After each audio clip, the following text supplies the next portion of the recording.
টাঙ্গাইলে সংরক্ষিত নারী সংসদ সদস্য সম্ভাব্য প্রার্থী হিসেবে নাসরিন আক্তার লাকি নাম জোরে সোরে শোনা যাচ্ছে।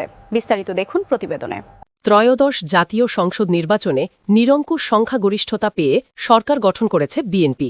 গত 12 ফেব্রুয়ারির নির্বাচনে এককভাবে 209টি আসনে জয়লাভের পর এবার সংরক্ষিত 50টি আসনের মধ্যে 35টি আসন পাওয়ার সুযোগ পাচ্ছে বিএনপি।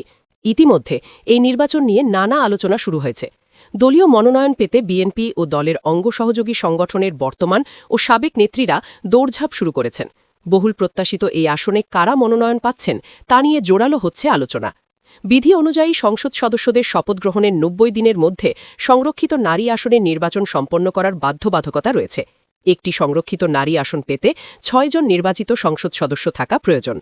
সেই হিসাব অনুযায়ী বিএনপি 35টি আসন, জামায়াতে ইসলামী 11টি ও জাতীয় নাগরিক পার্টি এনসিপি 1টি আসন পাবে। সংরক্ষিত নারী আসনে সংসদ সদস্য সম্ভাব্য প্রার্থী হিসেবে আলোচনায় রয়েছেন সংরক্ষিত নারী আসনে বিএনপির সম্ভাব্য সংসদ সদস্য প্রার্থীদের তালিকায় টাঙ্গাইল জেলার অধ্যাপক নাসরিন আক্তার লাকির নাম জোরে সোরে শোনা যাচ্ছে। তিনি সাবেক যুগ্ম সম্পাদক বাংলাদেশ জাতীয়তাবাদী মহিলা দল, যুগ্ম সম্পাদক জিয়া সংসদ ঢাকা মহানগর উত্তর এবং সভাপতি জিয়া স্মৃতি পাঠাগার টাঙ্গাইল জেলা শাখা। নাসরিন আক্তার লাকির নাম বলতেই হয়। তিনি দলীয় আন্দোলন সংগ্রাম ও প্রতিটি সংকটময় সময়ে নাসরিন আক্তার লাকির রাজপথের সক্রিয় ভূমিকা পালন করেছেন। তিনি মামলার আসামি ও হামলার শিকার হন। আলোচনার তালিকায় আছেন অধ্যাপক নাসরিন আক্তার লাকি। তিনি তার দলের তৃণমূল নেতাকর্মী, সমর্থক ও তাকে স্থানীয় জনগণ সংরক্ষিত নারী আসনের সংসদ সদস্য হিসেবে দেখতে চান। তিনি শিক্ষকতার পেশাসহ বিভিন্ন দুস্থ সমাজের শিশু ও বৃদ্ধের খাদ্য, পোশাক এবং চিকিৎসা সেবা সহায়তা প্রদান করে রাজনীতিতে সক্রিয় ভূমিকার জন্য তিনি ইতোমধ্যে নিজ এলাকায় মেহনতি মানুষের জীবন সংগ্রাম প্রত্যক্ষ করেছেন। প্রান্তিক মানুষের অধিকার আদায়ে এবং মহিলাদের অধিকার নিয়ে তিনি দীর্ঘদিন ধরে সোচ্চার। স্বৈরাচার বিরোধী আন্দোলনে তিনি সক্রিয়ভাবে অংশ নেন। এ সময় তিনি তার কলেজ সহ দেশের বিভিন্ন কলেজের শিক্ষার্থীদের নিয়ে অনলাইন অফলাইনে উৎসাহ প্রদান করে আন্দোলনের সময় একাধিক হামলা ও হয়রানির মুখোমুখি হলেও তিনি আপোষহীন অবস্থানে অবিচল ছিলেন। শিক্ষক সমাজের নির্বাচিত প্রতিনিধি হিসেবে দায়িত্ব পালনকালে পেশাগত মর্যাদা ও অধিকার রক্ষায় ভূমিকা রাখেন। শুধু তাই নয়, প্রতিবাদী কণ্ঠে সর্বদা আওয়াজ তোলার জন্য বহুবার হয়রানি হয়েছেন। বিএনপি করে বলে চাকরি থেকে অব্যাহতি দেবার অপচেষ্টা করা হয়েছে। পাশাপাশি বিভিন্ন সামাজিক ও স্বেচ্ছাসেবী কার্যক্রমে যুক্ত থেকে মানবিক সহায়তায় সক্রিয় দায়িত্ব পালন করছেন তিনি।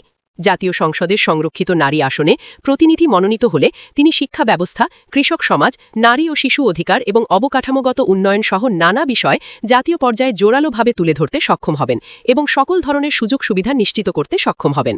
2026 ত্রয়োদশ জাতীয় সংসদ নির্বাচনে তিনি টাঙ্গাইল জেলা, নোয়াখালী ও ফেনী জেলার পোলিং এজেন্ট ট্রেনিংয়ের কার্যকরী ভূমিকা পালন করেছেন। তিনি বিভিন্ন সময় হামলা ও মামলার শিকার হয়েছেন। রাজনৈতিক ও অসামাজিক পরিচিতি নাসরিন আক্তার লাকি সাবেক যুগ্ম সম্পাদক, জেলা মহিলা দল টাঙ্গাইল, সভাপতি জিয়া স্মৃতি পাঠাগার টাঙ্গাইল জেলা শাখা। পিতা মরহুম ফজলুল করিম, মাতা আফেলা খাতুন, স্বামী আলহাজ মোহাম্মদ মাহে আলম মিয়া সাবু। তিনি 1977 সালে এক মুসলিম সম্ভ্রান্ত পরিবারে জন্মগ্রহণ করেন। তিনি টাঙ্গাইলের নাগরপুর উপজেলার সুদামপাড়া সরকার বাড়ির মেয়ে।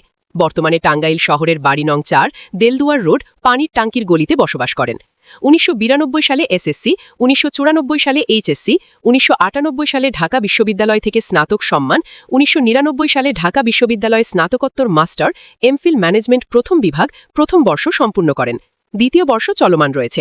তিনি দেশি বিদেশি জার্নালে আর্টিকেল পাবলিশ করা আছে এবং বিভিন্ন পত্রিকায় আর্টিকেল লেখেন। তিনি সংরক্ষিত এই আসনের সংসদ সদস্য প্রার্থী হিসেবে সকলের দোয়া ও সমর্থন প্রত্যাশা করেন।